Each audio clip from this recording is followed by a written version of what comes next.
धेरै भाइ बहिनीहरूले प्रायोरिटी सेटिङलाई लिएर कन्फ्युजनमा हुनुहुन्छ। यो स्वाभाविक हो, कन्फ्युजन हुन्छ नै। किन हुन्छ यसको क्वेशनको एन्सर म यसमा दिइरहेको छु। पहिलो भनेको लास्ट इयर कति र्याङ्कले पायो भनेर त्यो हामी हेर्छौँ, अनि यो वर्ष फेरि यो पनि हेर्छौँ कि सिट बढे घटेको छ, त्यो सबै काउन्ट गर्दा आफूले पाउँछु कि पाउँदैन भनेर धुकधुकी लाग्छ। एउटा हाम्रोबाट पनि जे हुनेछ त्यसमा त हामीलाई हुन्छ नै धुकधुकी, तर मेडिकल एजुकेसन कमिसनको तर्फबाट पनि यो ढुकढुकीको कारणहरू छ। मेडिकल एजुकेसन कमिसनले कहिले नै जब प्रायोरिटी सेटिङ निकाल्छ त्यतिकै बेला नि तपाईले फर्स्ट म्याचिङ यस्तो हुन्छ, रिम्याचिङ यस्तो हुन्छ, सेकेन्ड म्याचिङ यस्तो हुन्छ, सेकेन्डरी यस्तो हुन्छ, ऱ्यापअप यस्तो हुन्छ भनेर एउटा नोटिफिकेसन हालिदिएको भए स्टुडेन्ट्सलाई धेरै नै इजी हुन्थ्यो। अब हामीले गत वर्षको बेसिसमा त्यो कब थाहा पाउँछौँ जब फर्स्ट म्याचिङको लिस्ट आउँछ। त्यति बेलासम्म हामीले त प्रायोरिटी सेटिङ गरिसकेको हुन्छौँ र त्यो चेन्जेबल हुँदैन, अनि त्यही भएर स्टुडेन्ट्सलाई धेरै अप्ठ्यारो हुन्छ। यो मेडिकल एजुकेसनको ड्रब्याक हो। ल अब म भन्छु, तपाईले जब प्रायोरिटी सेटिङ गर्नुहुन्छ त्यति बेला तपाईले तीनटा कुरालाई ध्यान दिनुपर्छ। किन दिनुपर्छ त्यसको पनि म रिजन एक्सप्लेन गर्छु, अनि त्यो पनि कुरा भन्छु कि तपाईले प्रायोरिटी सेट गर्नुभन्दा मेडिकल एजुकेसनले कसरी काउन्सिलिङ गर्दो रहेछ, गत वर्ष कस्तो थियो त्यो पनि भन्छु। अब पहिला प्रायोरिटी सेट गर्दा तपाईले आफ्नो र्याङ्क हेर्नु पर्यो, त्यसपछि लास्ट इयरको कटअफ हेर्नु पर्यो र यो वर्षको सिट म्याट्रिक्स हेर्नु पर्यो, र यसको साथ तपाईले लास्ट इयरको पनि सिट जोडेर हेर्न सक्नुहुन्छ। अब आउनुहोस्, तपाई प्रायोरिटी सेटिङ गर्नुभन्दा पहिला यो पनि कुरा बुझ्नुपर्छ कि मेडिकल एजुकेसनले लास्ट इयर कसरी सेलेक्सन गरेको थियो, स्टुडेन्टलाई कसरी म्याच गरेको थियो। अब तपाईले मानौ 10बाट प्रायोरिटी सेटिङ कलेजहरू हाल्न गइराख्नु भएछ भने त्यो स्कलरसिपको लागि पनि हुन्छ र पेइङको लागि पनि हुन्छ।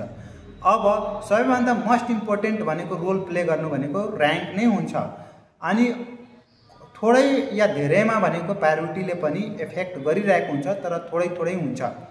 अब यसमा पनि तपाईले के बुझ्नुपर्ने हुन्छ भने मेडिकल एजुकेसनले प्रत्येक विद्यार्थीलाई 2 पल्ट मौका दिन्छ। अब जसको र्याङ्कसम्मले भ्याउँछ त्यसलाई भनेको यो होइन कि लास्ट पनि स्टुडेन्टलाई 2 पल्ट मौका दिन्छ। अब पहिलोको र्याङ्कमा भनेको तपाईको स्टुडेन्ट्सको जुन पहिलो क्याटेगोरी हुन्छ, फर्स्ट मानव स्कलरसिपमा जुन स्टुडेन्ट्सको कुनै फर्स्ट म्याचिङमा आयो अनि उसले अपग्रेडको लागि वेट गर्यो भने उसको र्याङ्कले भ्यायो भने रिमा आउन सक्छ। यदि रिमा आएन भने सेकेन्डमा आउँछ, अनि सेकेन्डमा आएन भने सेकेन्डको रिमा आउँछ, 2 पल्ट उसले मौका पाउँछ। त्यस्तै भनेको पेइङको पनि त्यस्तै हुन्छ, तर स्कलरसिपमा धेरै छोड्ने हुँदैन, त्यही भएर स्कलरसिपको धेरै चर्चा गरेर पनि हामीले काम छैन। अनि पेइङमा के हुन्छ भने फर्स्ट म्याचिङमा जसको नाम आउँछ त्यसले यदि एडमिसन गरायो भने ओके, यदि गराएन भने उसको अपग्रेड भएर आउने सम्भावना हुन्छ, या थोरै कलेज राखेछ भने उसको रिमा पनि आउने सम्भावना हुन्छ, तर न्यू इन्ट्री हुँदैन। 3500सम्म लास्ट इयर आएको थियो भने 3500 भित्रै फर्स्ट म्याचिङमा इन्ट्री भयो, तर उसको भनेको न्यू इन्ट्री भएन। अनि तर यदि कसैको भनेको फर्स्ट म्याचिङमा आएन, रिमा आयो, अनि उसले अपग्रेडको लागि वेट गर्छ भने उसको सेकेन्ड म्याचिङमा आउँछ, अनि सेकेन्डमा पनि उसको नाम आयो अनि उसले एडमिसन गराएन भने अब उसको रिमा आउँदैन।